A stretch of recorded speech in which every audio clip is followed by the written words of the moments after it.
Did you guys know that there's a state in the union called Tennessee? Well, uh, Justin Pearson's the only 10 I see. Uh, uh, um, yeah. Oh no, that's too cringe to open with even as a joke. People are gonna think that's too much like right off the bat. Hold on, we'll start over, okay? Don't include this. Don't include this. Was that dumb?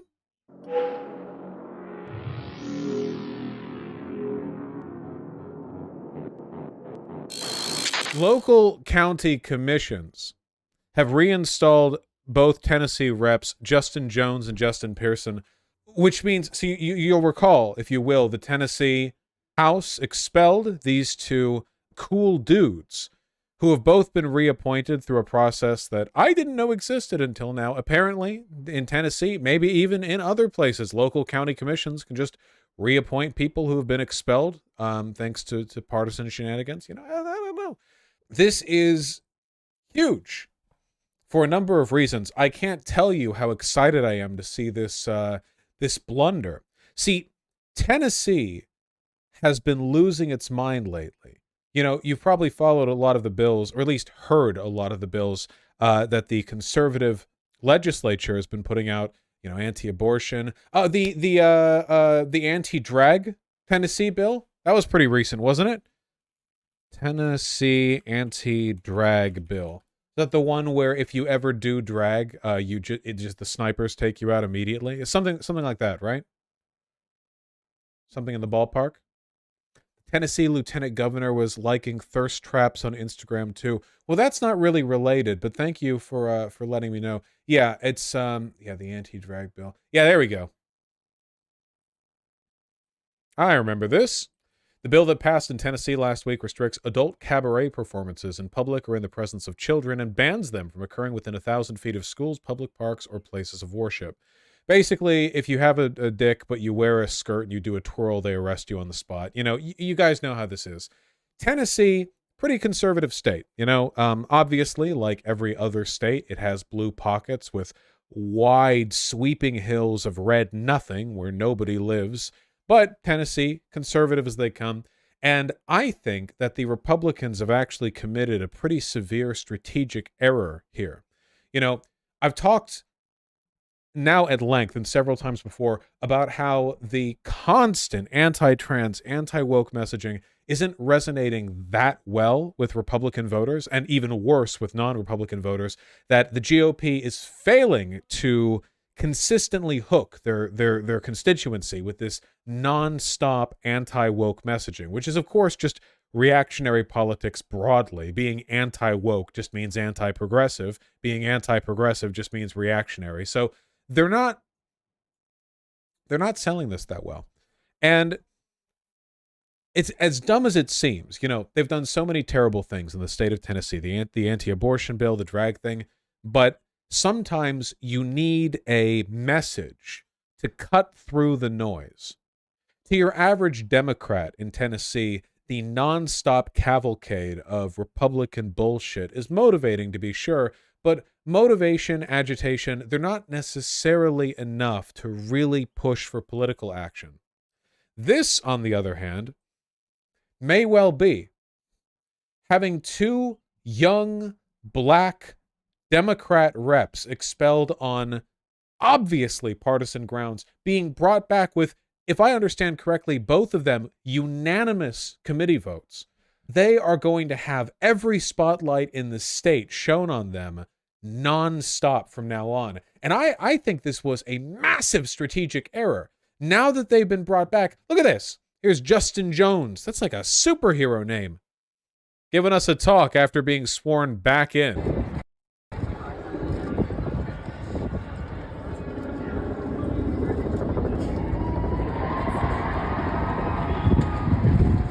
That's Pearson? Oh, did I get the wrong video? Oh, no. The title says Justin Jones. Video rep Justin Pearson. Skip ahead. Gotta get some talking. Representative Jones. There we go.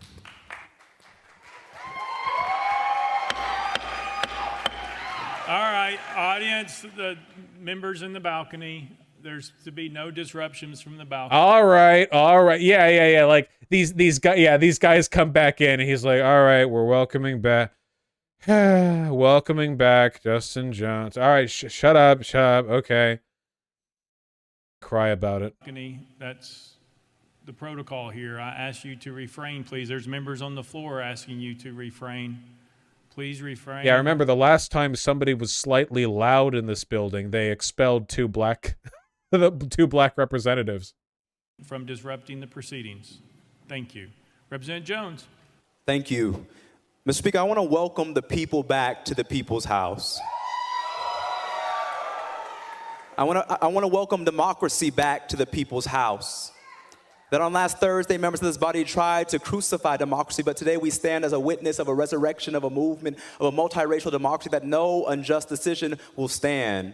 And that this represents the point that there comes a time where time itself is ready for a change, and that time has come back here in Nashville, Tennessee. That truth crushed to the ground will rise again, that what you intend for evil can be used for good, to restore the heart of democracy in our state.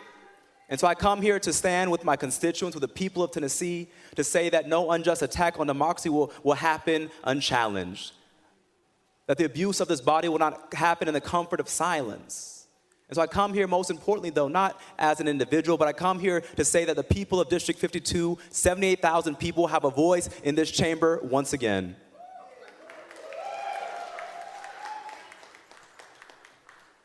I'm hopeful for the days ahead for Tennessee, not because of the actions of this body, but because of the actions of the people out there and the thousands gathered outside this chamber right now who are calling for something better, who responded to your attacks on democracy with an attack of a mass movement for social justice and racial justice and economic justice to restore the heart of our state.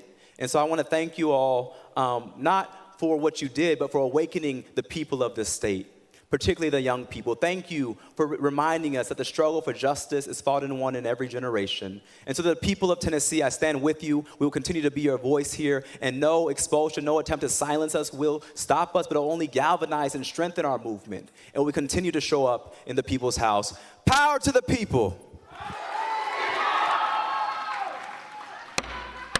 Shut up. Literally, immediately. Shut up. All right. That's out of order. That's the second time. Literally, dude. Oh my God. How obviously salty can you be? This is what I mean about GOP political strategy, you know? They're very coherent and very targeted when it comes to the anti-woke stuff, but they lack the discipline to not come across as like obviously genteel racists, you know? Like they could not possibly, the partisan expulsion of the two black representatives, they come back, and this guy literally looking like a southern plantation owner up there, like the begrudging white man trying to calm down all of the the uppity Dems in the seats. Like that's the energy he gives off. It is comically evil, and he can't contain himself. He can't help it. One more time, and unfortunately I will not be able to determine who is yelling during the proceedings, so I would have to clear the whole thing out. So for the third time, please refrain from disrupting the proceedings. This is great, bro. The young people in Tennessee are looking at this and they're thinking, yeah, wow, thank you, man. This looks great. This looks good, bro. Thank you. Welcome and honoring Representative Love. And that's pretty much it. The GOP is terrified of young people because all of the data, all of the information we have on young people suggests that their political prominence means the death of the GOP. But one thing young people don't have is leaders. We saw this with Bernie Sanders. Bernie Sanders saw unprecedented support from young people, far more than people were expecting, and some sleepy independent senator from Vermont was suddenly catapulted into a legitimate contest for the presidency twice, despite being ancient and not even a legacy Dem, in large part because of the incredible fundraising support and advertising and energy brought to his campaign by young people. But without Bernie, have you not felt the left wilt and falter? See, we all like to feel as though we're independents, but in reality, political leaders or political movements need leaders. That's just a fact. You can have more democratic leadership than others, but you need leaders. You need some kind of central message to rally around. That's just how things work.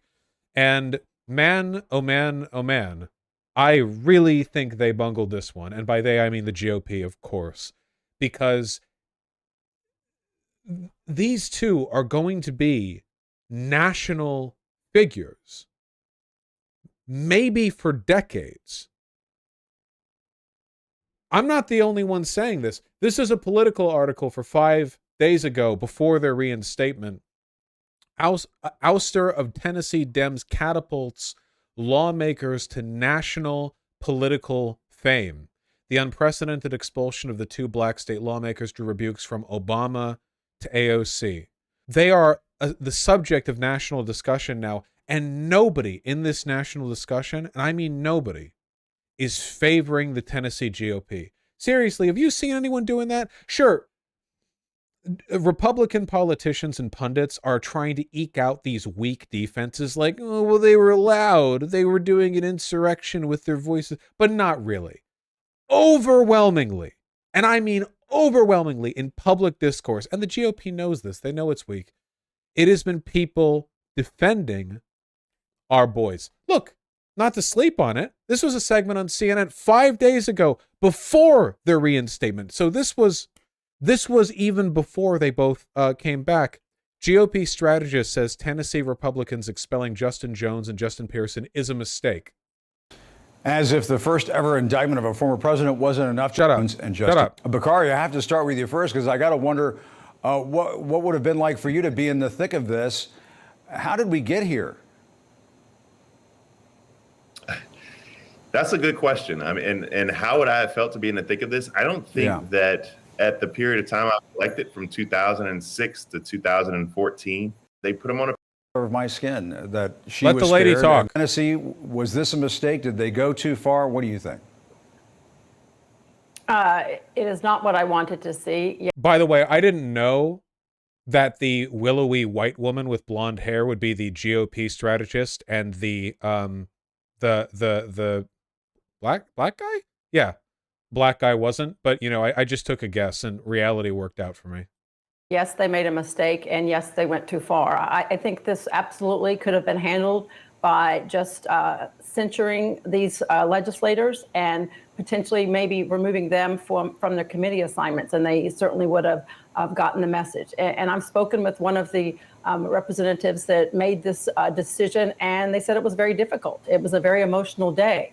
But when they looked at the footage and talked with people that were there on the day of these protests, they saw the 2 Justins acting a little bit more aggressively than Here we have Anna Kasparian weighing in for GOP strategy. No, sorry.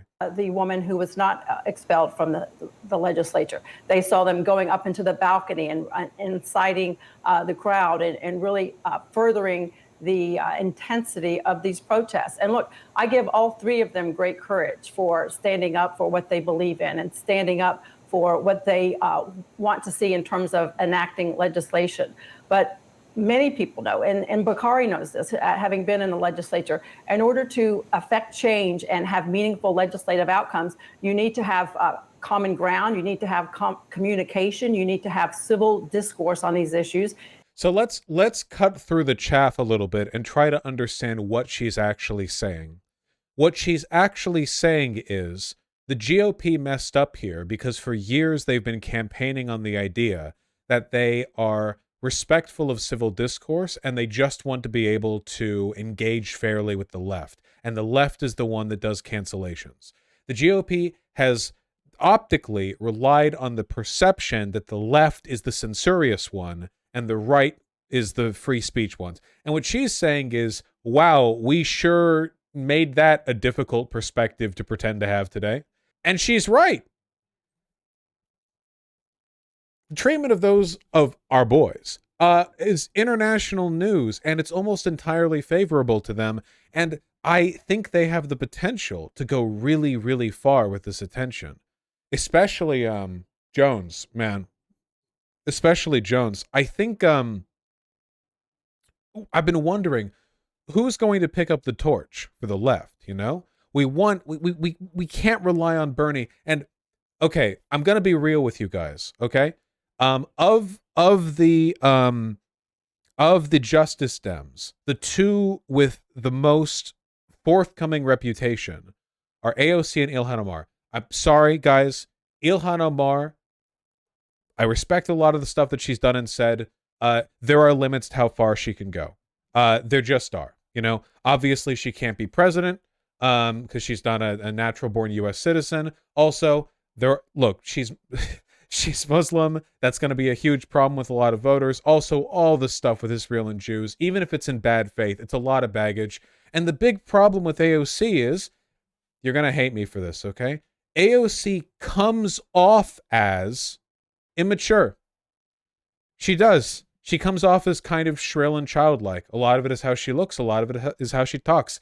Is this in part because of sexism? Yes, but that is a factor in terms of political messaging. That doesn't mean that she's bad. It doesn't mean I agree with the criticisms. I'm talking about who has the weight, who has the charm, who has the chutzpah to lead a political movement. And I don't know for a fact that this guy does, but holy shit, have you not heard the man talk? Does he not speak with the conviction of a born political leader? He has that energy. And now the GOP have just shined a spotlight on him. They have lit the stage. They have they have lit all the scented candles. I'm feeling really good about this, guys. Oh, from Quoteth, poll yesterday. Ooh, GOP residents majorly disapprove of the Tennessee GOP. No way. Americans call Tennessee expulsions abuse of power, back tougher gun laws. Hold on. Tighten gun laws were backed by 40% of Republicans, 72% of independents, 92%. Damn. An exclusive USA Today / Ipsos poll taken Friday through Sunday finds 3/4 of those surveyed, including more than 6 in 10 Republicans, say legislators have the right to peacefully protest at state houses. Oh, man. Over Easter Sunday.